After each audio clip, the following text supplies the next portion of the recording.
বন্ধুরা আজকে আমি আপনাদের সঙ্গে শেয়ার করব ভীষণ টেস্টি এবং ভীষণ হেলদি একটি chicken stew recipe. Chicken stew কিন্তু মানে ছোট বড় সবার জন্যই ভীষণ উপকারী, ভীষণ হেলদি, সবাই জানেন সেটা। তো আমি তার জন্য নিয়ে নিয়েছি এখানে কিছু সবজি। আমি সবজির মধ্যে নিয়েছি গাজর, নিয়েছি একটা টমেটো, নিয়েছি আলু, নিয়েছি এখানে, আর নিয়েছি বিনস। এরকম লম্বা লম্বা করে বড় বড় করে কেটে নিয়েছি, গাজরগুলো মোটা মোটা করে কেটে নিয়েছি। তো বন্ধুরা সবজি আমি ধুয়ে পরিষ্কার করে রেখেছি, সবজি আমার রেডি। এবার আমি এর জন্য নিয়েছি চিকেন স্টিউ বানাবো, তো চিকেন তো দরকার। চিকেন নিয়েছি আমি, চিকেনে দুটো লেগ পিস নিয়েছি মোটা মোটা, মানে দুটো লেগ পিস মিলিয়ে মোটামুটি 400-500 গ্রাম মতো হয়েই যাবে। আর এখানে কিছু বোনলেস পিসেসও নিয়েছি। তো মোটামুটি আমি চিকেনটা 600-700 মতো ধরতে পারেন নিয়েছি। আর এখানে আমি নিয়েছি একটা বড় সাইজের পেঁয়াজকে আমি স্লাইস করে নিয়েছি, কিছু রসুন নিয়েছি, সেটাকে চপড করে মানে গ্রেট করে নিয়েছি, আর কটা গোটা রসুনও নিয়েছি আমি এখানে। আর ফ্লেভারের জন্য আমি এখানে ইউজ করবো একটু গরম মশলা, তার মধ্যে আছে কটা গোলমরিচ, দুটো লং, দুটো দালচিনির টুকরো, আর 3টে ছোটো এলাচ, একটা তেজপাতা। আর গোলমরিচটা আমি এখানে জাস্ট ফোড়নে ইউজ করব, আর আমি গোলমরিচ পাউডারও ইউজ করব রোস্টেড, সেই কারণে এখানে গোলমরিচটা কম নিয়েছি। আর বন্ধুরা চিকেন স্টিউ বানানোর জন্য আমি একটা স্পেশাল মশলা ইউজ করব ফ্লেভারের জন্য, সেটা কিন্তু আমি ইউজ করি। তো সেটা আমি আপনাদেরকে দেখিয়ে দেবো কী মশলা ইউজ করছি। তো রেসিপিটি দেখতে থাকুন, দারুণ হতে চলেছে রেসিপিটি। তো চলুন রান্নাটা শুরু করা যাক। বন্ধুরা আমি গ্যাস অন করে দিয়েছি আর একটা কড়া চাপিয়ে দিয়েছি, তার মধ্যে আমি নিয়েছি কিছু মৌরি, আর 1 টেবিল স্পুন মৌরি নিয়েছি, আর 1 টেবিল স্পুন জিরে নিয়েছি। তো মৌরি আর জিরেটাকে আমি রোস্ট করে নেব, রোস্ট করে এটাকে একটা পাউডার বানিয়ে রাখবো, যেটা আমি লাস্টে ইউজ করব। তো এটা খুব ভালো একটা ফ্লেভার দেবে স্টুতে। তো এটাকে আমরা ফ্রাই করে নেব। তো বন্ধুরা দেখতেই পাচ্ছেন চাটার পাটার করে আওয়াজ হচ্ছে, মানে আমাদের এটা কিন্তু রোস্ট হয়ে গেছে। এটা অতিরিক্ত রোস্ট করব না, তাহলে কিন্তু এর কালারটাই চেঞ্জ হয়ে যাবে আর ফ্লেভারটা অনেকটাই নষ্ট হয়ে যাবে। তো যেরকম রোস্ট করা দরকার সেরকম রোস্ট করে নিয়েছি। এটাকে আমরা এখন তুলে রাখবো, তুলে ঠান্ডা করে একটা পাউডার বানিয়ে রেখে দেবো। বন্ধুরা আমি এখানে একটা অন্য কড়া চাপিয়ে দিয়েছি এবং তার মধ্যে নিয়ে নিয়েছি সাদা তেল। অ্যাকচুয়ালি চিকেন কিন্তু অলিভ অয়েলে সবচেয়ে বেশি হেলদি হয়, আর আমি এখানে সানফ্লাওয়ার অয়েল ইউজ করলে অলিভ অয়েল ইউজ করবে, না হলে যে কোনো সাদা তেলই ইউজ করা ভালো স্টুতে। তো বন্ধুরা আমি এখানে 3 টেবিল স্পুন মতো অয়েল নিয়েছি, কারণ স্টুতে কিন্তু খুবই কম তেল মশলা ইউজ করা হয়। বন্ধুরা তেলটা গরম হয়ে গেছে, দিয়ে দিচ্ছি একটা তেজপাতা, আর যে গরম মশলাটা নিয়েছিলাম সেইটা দিয়ে দিলাম। এটা খুব সুন্দর দারুণ একটা ফ্লেভার দেবে স্টুতে।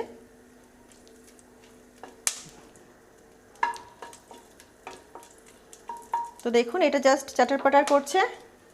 এর সঙ্গে দিয়ে দিচ্ছি স্লাইস করা পেঁয়াজগুলো।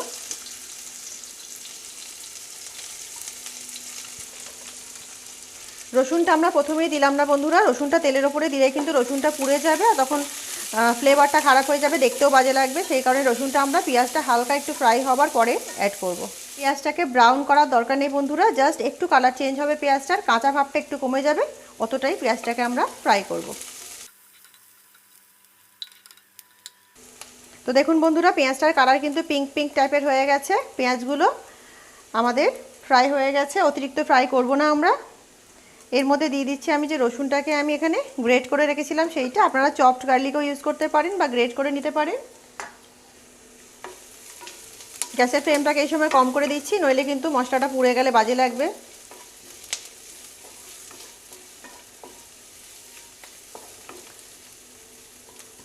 জাস্ট রসুনটা দেওয়ার পরে মিক্স করে নিলাম, কারণ রসুনটা কিন্তু আমাদের গ্রেট করা আছে, বেশিক্ষণ লাগবে না ফ্রাই হতে, সেই কারণে। বন্ধুরা এরই সঙ্গে দিয়ে দিচ্ছি চিকেনগুলো দিয়ে আমরা একটু ফ্রাই করে নেব।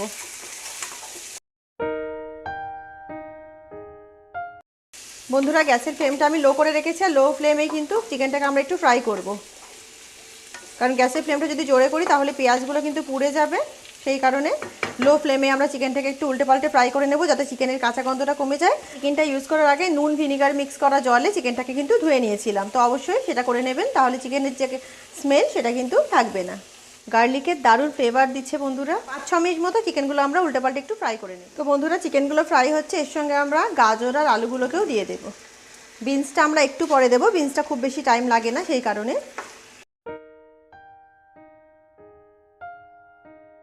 দেখুন গ্যাসের ফ্লেমটা আমি লো করে করছি বলে এটা কিন্তু পুড়ে যাচ্ছে না, অথচ সুন্দর করে হালকা হালকা করে গাগুলো ফ্রাই হয়ে যাচ্ছে।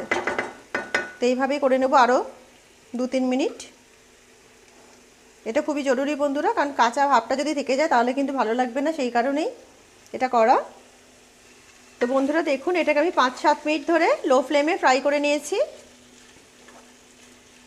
তো আমি এর মধ্যে গরম জল অ্যাড করব। আমি গরম জল বানিয়ে রেখেছি, সেই গরম জলটা এতে দিয়ে দেব। তো বন্ধুরা আমি এতে 1 লিটার মতো জল ইউজ করছি, কারণ এই জলেই চিকেনটা সেদ্ধ হবে এবং সবজিগুলোও সেদ্ধ হবে, সেই কারণে আমি 1 লিটার মতো জল ইউজ করলাম এতে। আর এর উপরে দিয়ে দেবো আমরা লবণ, দিয়ে দিচ্ছি স্বাদ মতো লবণ। আর বন্ধুরা দিয়ে দিচ্ছি ঘরে বানানো রোস্টেড গোলমরিচ পাউডার, যেটা আমি ঘরে রোস্ট করে আর পাউডার বানিয়ে রেখেছি। তো এটাকে ভালো করে মিক্স করে নেব। এই সময় গ্যাসের ফ্লেমটাকে আমরা হাই করে দিচ্ছি, বিকজ এটাতে বয়েল আসতে দিতে হবে।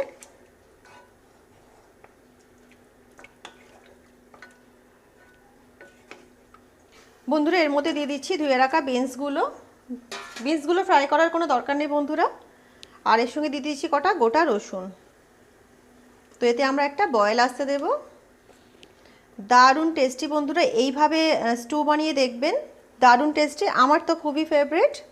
আর এটা সবার জন্য ভীষণ হেলদি একটি খাবার, বলার তো কোনো কথাই নেই, এখানে সবাই জানেন সেটা। আর আপনারা চাইলে এটাকে কুকারেও বানাতে পারেন, কিন্তু আমি এটা কড়াতে বানাচ্ছি এই কারণে, কারণ চিকেনটাও আস্তে আস্তে বয়েল হতে থাকবে।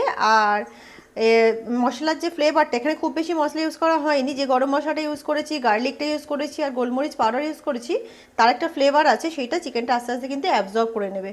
সেই কারণে চিকেনটার টেস্টটা কিন্তু আরও অনেক বেড়ে যাবে, সেই কারণে আমি কড়াইতে করছি। আপনারা চাইলে এটা কুকারেও করতে পারেন, সেটাও অনেক হেলদি হবে।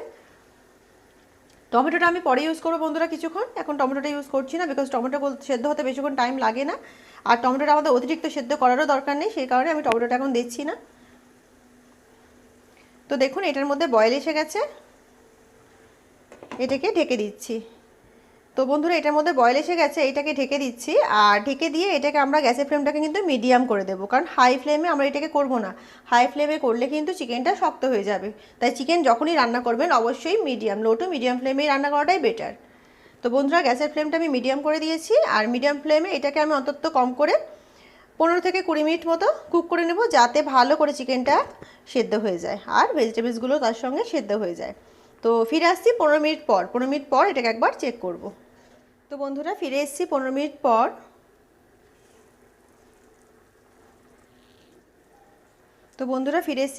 পর। এবারে দিয়ে দেবো টমেটোগুলো। আমি একটা বড় সাইজের টমেটোকে 4 টুকরো করে নিয়েছি, সেটাকে দিয়ে দেবো।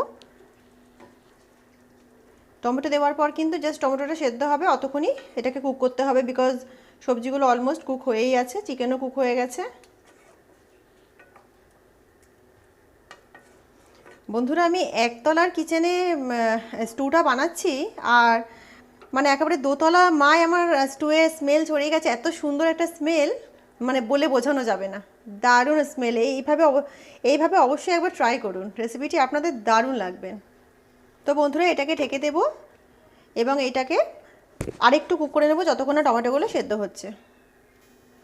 বন্ধুরা এখানে আমি নিয়ে নিয়েছি কর্নফ্লাওয়ার, এটা 1 টিস্পুন কর্নফ্লাওয়ার আছে। একেবারেই কিন্তু এটা বেশি নিলে হবে না, তাহলে কিন্তু চিকেন স্টুর টেস্টটা একেবারে নষ্ট হয়ে যাবে।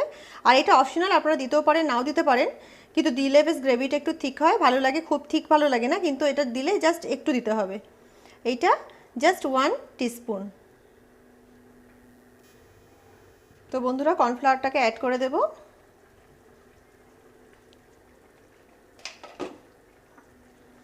জলে গুলে নিয়েছি কর্নফ্লাওয়ারটা, জাস্ট অল্প একদম, কিন্তু বন্ধুরা একটুখানি অবশ্যই মনে রাখবেন এইটা। এটাকে মিক্স করে নেব। টমেটো আমাদের সেদ্ধ হয়ে গেছে, টমেটো হতে বেশিক্ষণ লাগে না বন্ধুরা, সেই কারণে আমি টমেটোটা কিন্তু লাস্টে ইউজ করলাম। তো বন্ধুরা আলু গাজর এগুলোকে একবার চেক করে নেব, তো আপনাদেরকে দেখিয়ে দিই সেদ্ধ হয়েছে কি না। দেখুন আমি এতে কোনো মানে জোর দিচ্ছি না, জাস্ট দেখুন হালকা হাতে প্রেস করতে কিন্তু এগুলো কেটে যাচ্ছে, মানে সেদ্ধ হয়ে গেছে। একটা গাজর দেখিয়ে দিই আপনাদের, দেখুন গাজরেরও কিন্তু একই অবস্থা, মানে এটাকে আমি কোনো প্রেসই করছি না, জাস্ট টাচ করছি, আর এটা কিন্তু দেখুন একদম চলে যাচ্ছে। তো আমাদের স্টু কিন্তু রেডি হয়ে গেছে। এবার আমরা যে স্পেশাল ভাজা মশলাটা বানিয়ে রেখেছি সেটাকে আমরা ওপর থেকে দিয়ে দেব। তো বন্ধুরা ভাজা মশলা তো আমি অনেকটাই বানিয়েছি, অতটা ইউজ করব না, জাস্ট ওপর থেকে অল্প 1/2 থেকে 1 টিস্পুন মতো দিতে হবে। আপনারা আপনাদের স্বাদ অনুযায়ী দেবেন, 1/2 টিস্পুন বা 1 টিস্পুন। তারপরে ভাজা মশলাটাকেও অ্যাড করে ফেলেছি, জাস্ট মিক্স করে নেব। দারুণ আমাদের চিকেন স্টু একেবারে রেডি। তো বন্ধুরা, রেস্টুরেন্টে গিয়ে পয়সা খরচা করে না খেয়ে বাড়িতে এরকম টেস্টি এবং হেলদি চিকেন স্টু বানিয়ে খান। আশা করছি রেসিপিটি আপনাদের ভীষণ পছন্দ হবে। তো আমি এটাকে জাস্ট ঢেকে দিচ্ছি, ঢেকে আরও জাস্ট 1 মিনিট মতো কুক করবো যাতে ফ্লেভারটাকে অ্যাবজর্ব করতে পারে চিকেন। সেই কারণে জাস্ট 1 মিনিট কুক করবো আর আমাদের এটা কিন্তু রেডি হয়ে যাবে স্টুটা। তো বন্ধুরা 1 মিনিট এটাকে আরও কুক করে নিয়েছি এবং হেলদি এবং টেস্টি চিকেন স্টু কিন্তু আমার একেবারে রেডি হয়ে গেছে। তো গ্যাসের ফ্লেমটাকে অফ করে দেব। তো বন্ধুরা গ্যাসের ফ্লেমটাকে অফ করে দিয়েছি এবং এটা আপনাদের সার্ভ করে দেখাবো। তো বন্ধুরা দেখুন, হেলদি এবং টেস্টি চিকেন স্টু কিন্তু আমার একেবারে রেডি। তো চলুন এটাকে সার্ভ করে দিই।